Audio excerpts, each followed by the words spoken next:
À la sauce.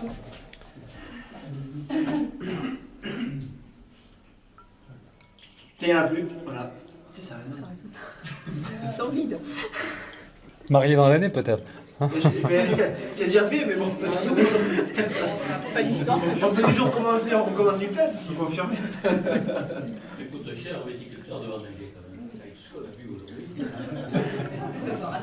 C'est pour ça que manger qu'une fois par an, parce qu'après. Merci. C'est bien. Il vaut mieux les avoir en photo. On va dire que c'est le tien. Dans les pays chauds comme ça, ils font 2 récoltes. Et ils font 2 récoltes par an. Pas grand délire. Ça libère un petit peu. Vous avez consommé rien du tout. Des preuves. Un fond de verre. Il y avait de l'eau qui ruisselait sur la paroi.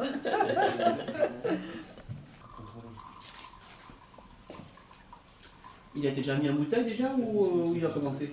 Non.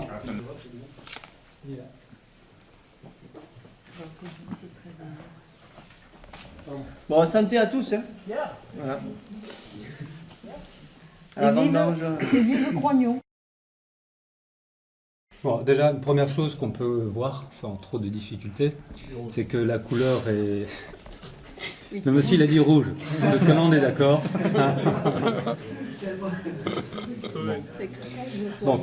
Donc effectivement il est rouge, mais en plus d'être rouge, donc il est brillant, voilà, donc ça veut dire qu'il n'y a pas d'impureté, il n'y a pas de difficulté d'ordre de mauvaise filtration ou mauvais élevage.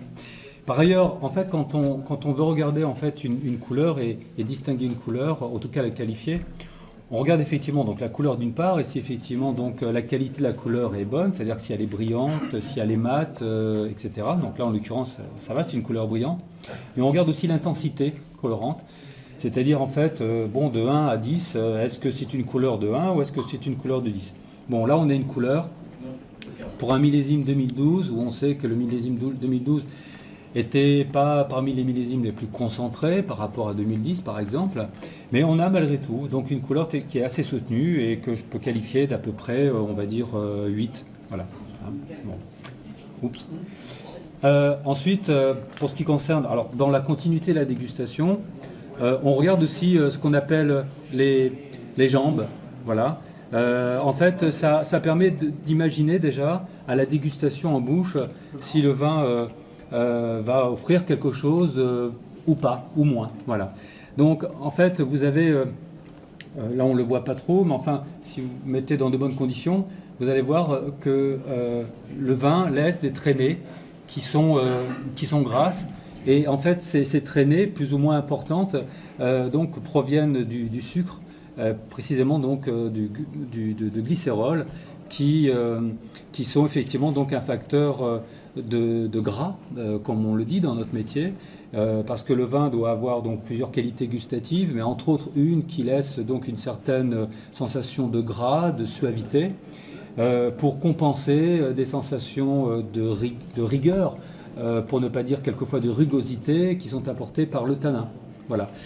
Alors effectivement, là on voit que bon, il y a effectivement de la matière grasse, si je peux dire, en fait, voilà, du glycérol, qui est de bon augure par rapport effectivement donc à un certain équilibre dans le vin. Ensuite, une fois qu'on a vu ça, on passe donc à la deuxième étape de la dégustation, qui est la sensation odorante, donc en fait au nez, et d'essayer de percevoir donc ce qu'est la qualité du vin. Alors, ce que je vous explique là, ça peut paraître un petit peu surfait, ou bon, on a plus ou moins tous entendu parler de ça, mais en même temps, c'est assez important d'essayer en tout cas de rentrer dans cette méthodologie, parce que c'est une solution pour pouvoir apprécier en fait ce qu'on déguste. Alors quand je dis apprécier, c'est pas forcément pour aimer, mais c'est pour pouvoir évaluer effectivement donc la qualité du produit, et si la qualité du produit effectivement donc est bien, très bien ou moins bien. Voilà. Donc il y a une codification à connaître, et il faut rentrer dedans. Comme dans chaque métier, il y a son langage, son vocabulaire. Là, de la même manière, en fait, il y a une façon donc de qualifier le vin et puis également d'en parler. Alors, en fait, au nez, ce qu'il faut d'abord faire, c'est, sans agiter le verre, il faut sentir, essayer de voir si déjà, en fait, il y a quelque chose qui se dégage, qui se présente. Voilà. Et puis, dans un deuxième temps, on va faire tourner le vin en fait dans le verre de cette façon. Et pourquoi ce procédé? C'est parce que en fait le puits qui est formé dans la rotation permet en même temps de concentrer, d'attraper en fait tous les arômes qui sont quelquefois multiples. Et ensuite il va falloir donc les sentir, les reconnaître autant que possible pour pouvoir donc mesurer justement ce que promet le vin, ce qu'offre le vin, plus que ce qu'il promet, ce qu'il offre. Et ça, bien entendu, c'est un gage qualitatif, parce qu'en fait, ce qu'on recherche dans la qualité d'un vin, c'est plus qu'une boisson. C'est évidemment, il y a une boisson, mais c'est autre chose que pour se désaltérer. Quand on cherche à se désaltérer, on va boire de l'eau, bien sûr. Quand on boit du vin, c'est avant tout pour une sensation gustative, et dans la sensation gustative, il y a deux choses plus particulièrement, indépendamment de la vue, mais il y a donc les qualités aromatiques, donc les odeurs, et puis il y a les qualités gustatives. Alors, il faut savoir aussi que les qualités odorantes, on les retrouve aussi au niveau de la bouche, parce qu'en fait, il y a au niveau des papilles, en arrière-bouche, en fait, au niveau de l'arrière-bouche, il y a donc la capacité en fait de pouvoir sentir par voie rétronasale donc les qualités odorantes. Et d'ailleurs, vous avez sans doute remarqué que lorsque vous avez la grippe ou une angine, en fait, voilà, quelquefois vous avez du mal à vous manger une banane et vous vous dites, bon, vous savez que c'est une banane, mais vous ne reconnaissez pas le goût de la banane. Tout simplement parce que, bon, une rhinopharyngite peut priver justement de cette capacité à l'arrière-gorge de retrouver en fait les notes odorantes. Donc ça veut dire que lorsque vous avez le vin dans la bouche, vous voyez souvent en fait, pas lorsqu'on est en train, je dirais, dans la vie de tous les jours, de consommer à vin, on ne va pas forcément faire la méthode qui est de déguster et puis faire aspirer un filet d'air.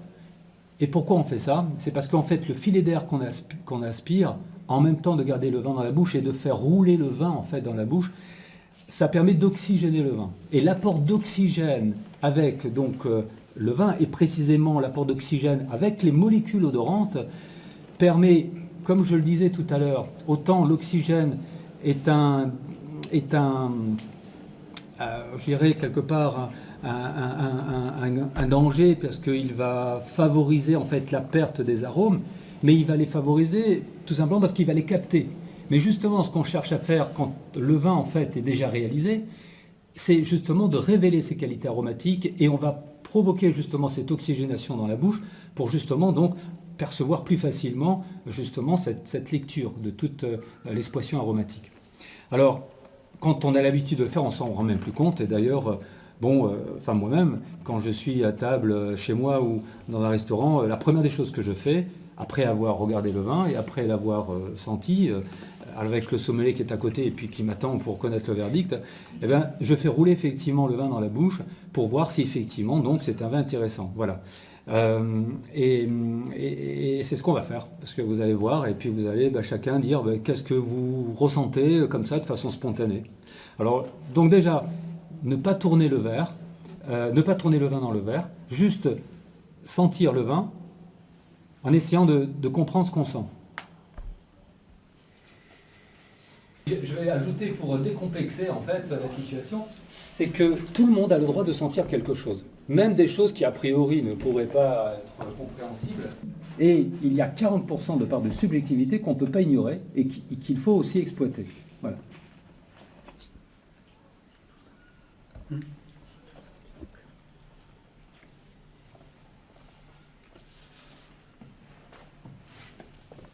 Alors déjà, le fait de ne pas bouger donc le verre, est-ce que vous sentez quelque chose ou pas déjà?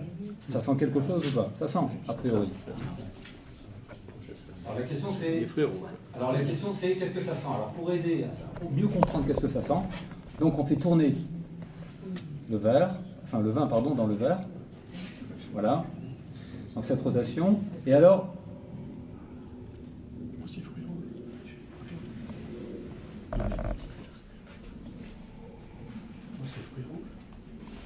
Fruits rouges, oui. Il y a forcément des notes de fruits rouges parce que ça fait partie d'une composante incontournable, les fameux fruits rouges. Alors les fruits rouges, c'est quoi? Mur cassis. Mûre au cassis. Alors, les fruits rouges, bon, basiquement, en fait, les notes de fruits rouges sont la cerise, la fraise, la framboise, la fraise des bois, la griotte, qui est une évolution de la cerise, la myrtille, le cassis, qu'est-ce que j'ai oublié la mûre, voilà. Bon. À côté de ça, enfin, pas à côté de ça, mais en sachant ça, il faut savoir qu'on déguste un vin qui possède ses spécificités, et en l'occurrence, ici, le vin est issu d'un cépage qui est le merlot. Le merlot donc, est une variété de Vitis vinifera, est une variété de plantes, bon, enfin de la vigne en l'occurrence. Vitis vinifera, c'est donc la vigne pour faire le vin. Vinifera, donc vinification. Mais tenant compte que le cépage est merlot, aujourd'hui, en fait, on peut reconnaître, mais ça demande une attention particulière, des notes variétales, c'est-à-dire des notes qui sont la signature précisément donc, de la plante, du merlot. Chaque cépage possède donc sa signature, alors qui est plus ou moins révélée en fonction d'autres facteurs qui sont le sol, la qualité de sol, qui sont aussi, bien entendu, la manière dont a été conduite la viticulture, donc des longueurs de taille, avec ensuite des vins qui donnent, enfin des raisins qui ont des rendements plus ou moins importants. Ça contribue aussi donc à diluer ou pas donc la qualité variétale. Et en l'occurrence, la qualité variétale du cépage merlot sont de deux. Il y a une note fruitée qui est donc la fraise précisément. Et en l'occurrence ici, c'est pas une fraise jaune qu'on va sentir, mais c'est plus une fraise confite, une fraise mûre. Voilà, une fraise écrasée, absolument, tout à fait. Et en fait, il y a une deuxième note également qu'on reconnaît au merlot, qui s'exprime plus ou moins suivant les terroirs, mais qui est une note de caramel. Voilà. Alors si vous pensez au caramel et que vous ressentez cette fois-ci en faisant tourner le vin dans le verre, normalement vous devriez retrouver cette note de caramel. C'est plus dur pour Pascal, puisqu'il n'a plus rien dessus. Et pour moi, je vais tout bête, je sens la pâtisserie. Tarte chaude, La tatin surtout. le Ouais. croissant chaud. Alors, ce que vous dites, des Oui, choses la qui sont justifiées. En fait, il y a dans cette dégustation ici, le croissant chaud, je ne sais pas. Mais par contre, on va ressentir des notes de grillé. On va ressentir des notes de pain grillé, en l'occurrence. Voilà.